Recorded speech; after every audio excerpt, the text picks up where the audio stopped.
I'm at Salon 1027 on Frederick Avenue here in downtown St. Joseph, a typically calming place for people to come and relax and practice self-care. But today it became a scene of chaos after a police chase led to shots being fired, a bullet going straight through the window. We heard the pop and then we heard a waterfall of glass, and I knew exactly what it was when it happened, but it's scary. Just after 11 a.m. Thursday morning, a police pursuit of a stolen vehicle made its way down Frederick Avenue, and as a suspect began to fire at police, Salon 1027 found itself as the unintended victim. There's cops running down and everybody's freaking out and checking on everybody, make sure they're okay, and it was definitely scary. Neighboring business Tailored Creations by Tony witnessing the commotion after just opening for the day. My first customer came in, and as she walked in the door, I was greeting her, and then all of a sudden we just heard sirens, and the police were just driving car after car after car, and then we heard some gunshots. A bullet from those gunshots going straight through the window, completely shattering it. It was actually found lodged in one of the salon chairs. Luckily, no one had been sitting in it at that time. This shooting is the recent addition to the tally of crime hitting downtown businesses. There have been things that have been happening downtown that are really unfortunate. We all work so hard, and businesses are putting all of their own money into these businesses to make them successful. The robberies downtown and then this, it sucks for the business owners, but our community is so great and usually rallies around these businesses that have these issues, and so we're grateful. Downtown business owners worry that events like these may make their employees and customers feel unsafe. Sometimes a customer will ask me, do I feel safe downtown? And I always say yes. And I do, typically. This is just one of those hopefully isolated incidents, but I want my customers to feel safe and feel comfortable coming downtown. Spearman hopes that these incidents are not the indication of an upward trend of crime and that the community can come together to protect downtown businesses and their patrons. I don't know if we have cameras down here, but maybe that could be something that we could look into. I don't know if we need to lock our doors, but something, we can come together with an action plan to try to keep everyone safe. And ultimately, Jensen wants to assure community members that these are isolated incidents and that downtown St. Joe isn't a place to fear. Downtown is not scary. It's not. This is a scary incident that happened, but downtown is not a bad place. St. Joe is not a bad place, and we're glad that nobody was hurt. Now the Salon 1027 crew will begin the cleanup process. As you saw, they've already temporarily patched up that window. Jensen says they remain in high spirits and that they're just going to keep going because that's what small businesses have to do. Reporting in downtown St. Joseph, Courtney Rowe, KQ2 News. Well, when we come back on KQ2 News at 10, we continue candidate coverage for the SJSD Board of Education. After a break, we'll meet Jennifer Kearns. And some storms just to the west of us. Take a closer look at that coming up. But first, here's your almanac. Stay with us. We'll be right back.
Welcome back. With less than 2 weeks to go until Election Day, residents still learning a little bit about the possible new members of the St. Joseph School District Board of Education that they'll be voting on next month. That's right. With that, KQ2 Sam Rowe has a look at candidate Jennifer Kearns. With 6 school board candidates vying for 2 spots on the board and looking to move the St. Joseph School District into the future, we take a look at Jennifer Kearns. Kearns ran for the school board in 2023 and came up short by just 29 votes. She hopes to use her experience that she has gained through working with the PTA.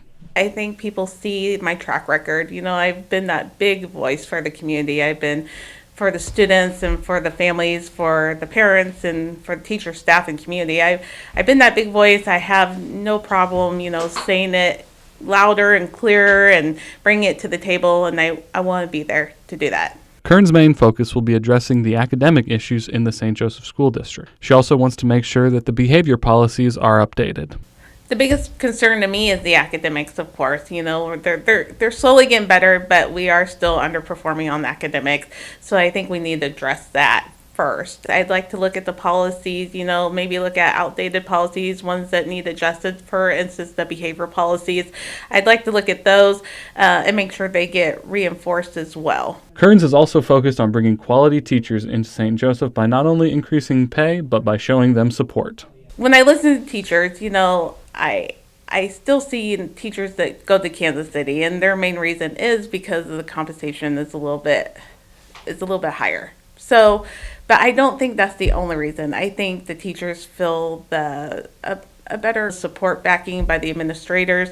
I think if we would give them something like a survey for them to give their opinions on what can improve, what's going well, what suggestions, that would help too.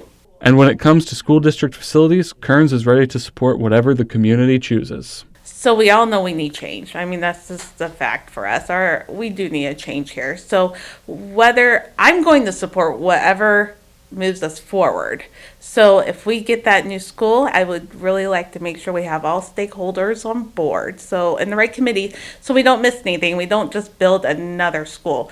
We build something great for our kids. If it does fail, which it could, I would at least like to see us go on and renovate what we have, and then make something that our kids will be proud of. Reporting in St. Joseph, Sam Rowe, KQ2 News.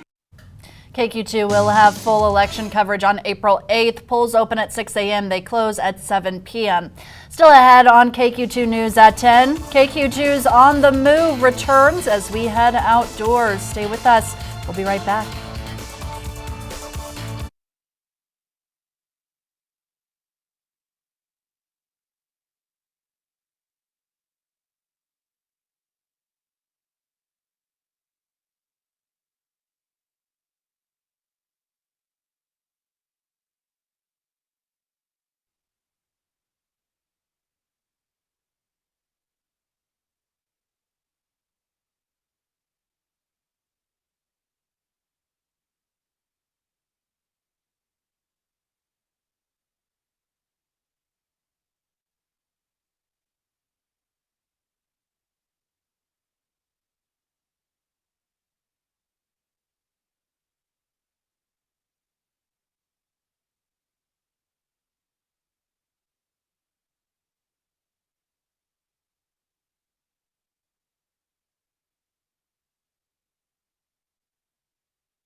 Now, from the KQ2 Weather Desk, your KQ2 Local Weather Authority forecast with Chief Meteorologist Mike Brasciano. Sponsored by Altec. It's warm tonight. Yes, I it don't is. know if you guys noticed that. Well, the air conditioner's on down here. I'm cold down here. It's blowing right on my face, but outside it's warm. It feels like a summer night even. She's back and just ready to roll right through whatever we're saying. What do you want to talk about? I'll talk about anything right now. We're missing big lightnings on the tower cam, Mike. Big lightning. She reminds me of Gambit from the Deadpool and Wolverine. With X-Men? with He's an Channing. X-Men character. Yeah, Channing Tatum. I was Tatum. getting to that part. Yeah, Yeah. Gambit. Channing Tatum just talked a mile a minute and you couldn't understand a word. Yeah, that's what we're getting from her right now. And also, if you take a look at our almanac, we broke a record today. Wow. Now I guess it's my time to talk. I guess. Thank you. Thank you. Thank you. All right, let's talk about the almanac since Mary Grace already did. And yes, we broke a record today of 82, the old record back in 1910. And no, I did not witness that record. 49 the low, 60 and 35. Your average is 15, the record low back in 1913. As we take a look outside, you can see the rain already starting to move in. This is our tower camera. Shows you a great shot looking out to the west of all the lightning strikes that are going on. There you can see one right there. And as this storm comes in, it's not moving very quickly, so it's going to just kind of hang around for a while. But we will hear the rumbles of thunder and the lightning that we'll see. So again, across the area, and some much needed rain for us. Hey, want to show you the Pascal pick of the day. This is from Vance. Thank you very much, Vance, for sending in the Pascal pick of the day.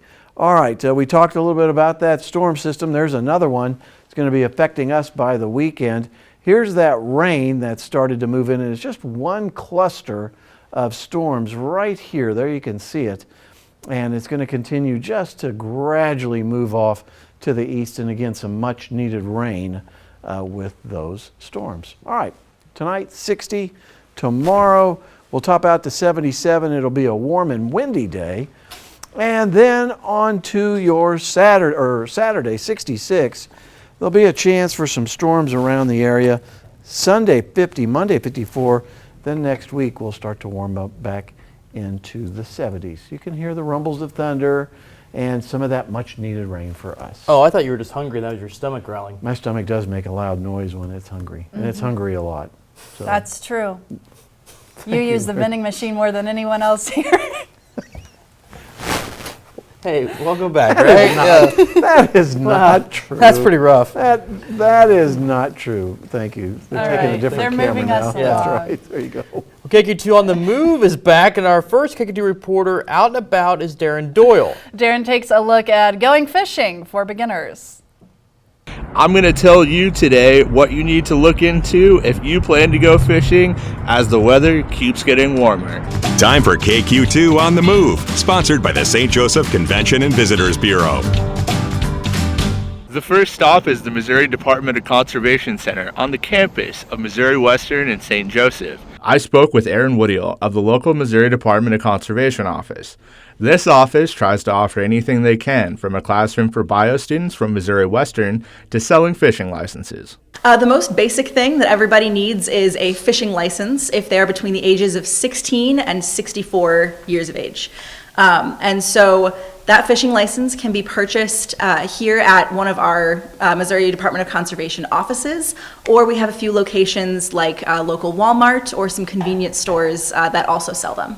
I'm here at Hooks and Heifers, a brand new bait and tackle shop in St. Joseph that offers the supplies that most people would need whenever they go out to fish. If you're new to fishing, you'll want to visit a shop before you go. Hooks and Heifers recently opened their doors in the area, so I thought I would see what they recommend for a new fisherman. We'd start out with, I've got rod and reels back here for $50, start them out with that if they're new to it. Nothing expensive.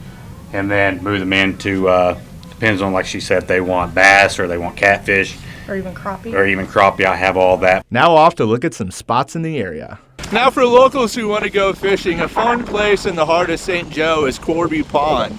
They have things like bluegill and catfish stocked in their pond for the fishing season. The main things you'll want when fishing are the hook, bobber, weight, along with your desired bait depending on what you want to catch. Fishing can be a nice relaxing activity. Although Corby Pond can be beautiful, there are other spots in the area. Here we are at beautiful Rochester Falls, just a little bit outside of town. Streams that come off of the Rochester Falls that have some catfish and some beautiful scenery to take in some fishing. Not to give away special spots, but this is a favorite of mine.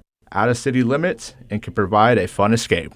I hope you enjoyed this and I hope you go enjoy the water soon. Reporting for KQ2 News, I'm Darren Doyle. KQ2 On the Move is sponsored by the St. Joseph Convention and Visitors Bureau.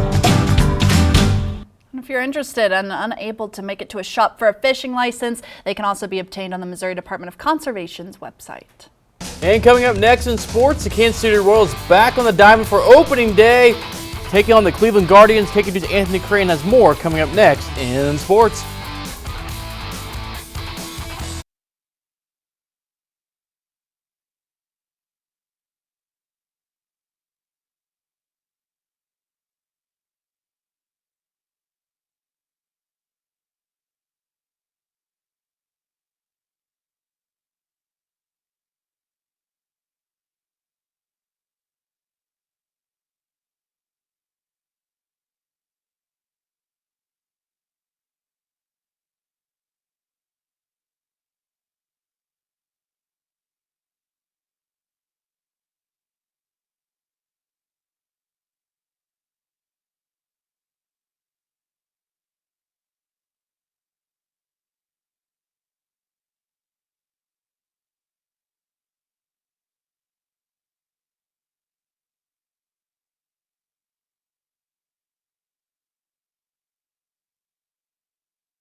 Now, from the United Fibers Sports Desk, KQ2 Sports with Anthony Crane.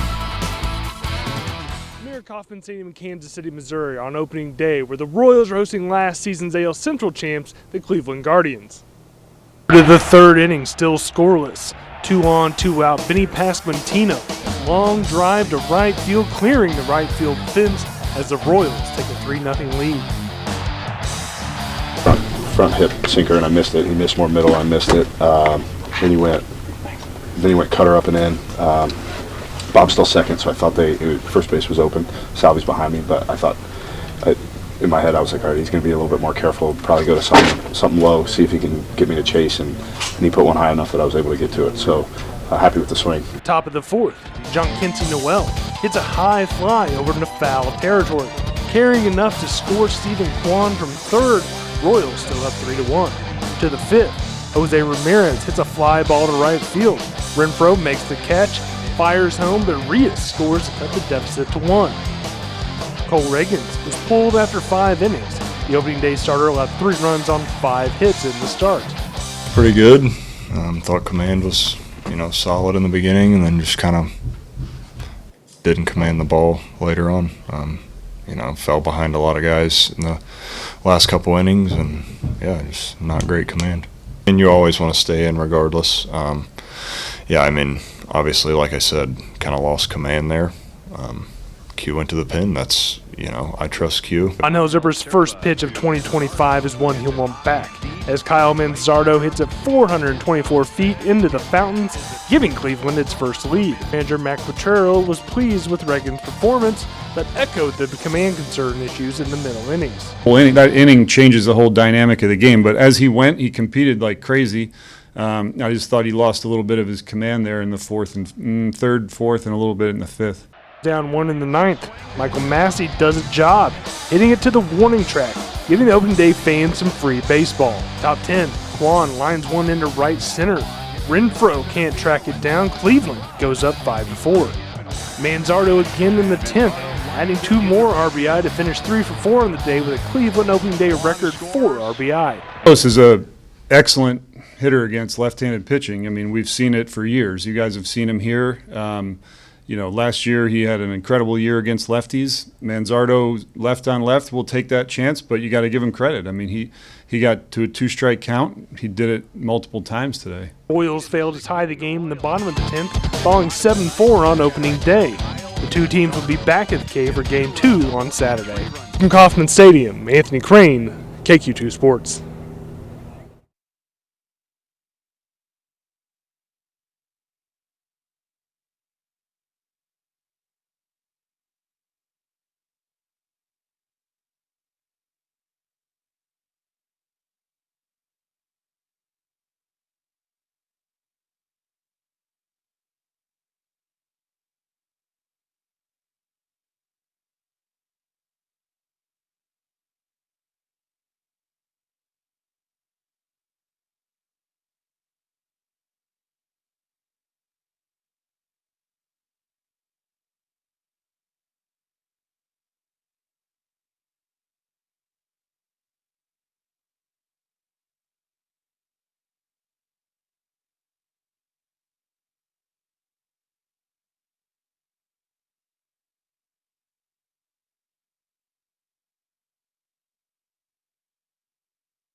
Well, the rain's coming down pretty good right now, and every once in a while we'll hear a rumble of thunder out there. So that whole area of showers will be moving through. So hopefully some beneficial rain for us here in St. Joseph, and a little bit of some lightning still to be found out there. Do you have an umbrella I can borrow? I do not. Seriously? No, I do. You do? Hey, I asked for that earlier. I'm taking it. All right. Thanks for joining us tonight.